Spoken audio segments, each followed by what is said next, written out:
সেই ঘুরে ফিরে একই কথা। তারা যখন তাদের দাবি নিয়ে রাস্তায় নেমেছিল তখন কি তারা কাদের উদ্দেশ্যে তাহলে নেমেছিল?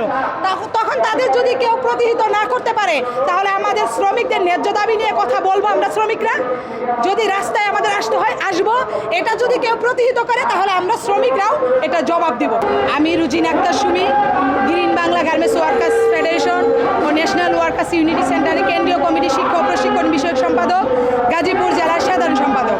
আজকে আমাদের প্রেস ক্লাবে আসা মূলত ক্রাউন এক্সক্লুসিভ ওয়ার্ল্ড লিমিটেড, এটা মাওনা শ্রীপুরে অবস্থিত, যেই কারখানাটা গত 8 মাস আগে শ্রমিকরা ন্যায্য তাদের দাবি নিয়ে মালিকের কাছে কিছু দাবি তুলেছিল তারা, যেখানে শ্রমিকদেরকে নিয়োগের সময় মালিক পক্ষের যে ম্যানেজমেন্ট তারা 5,000 টাকা করে ঘুষ নিত, এমনকি প্রত্যেক মাসে 2,000 করে টাকা নিত, শ্রমিকদেরকে হয়রানি করত, অতিরিক্ত কাজ করাইতো, প্রোডাকশনের চাপ দিত, বিভিন্ন অনিয়ম মানে দুর্নীতি।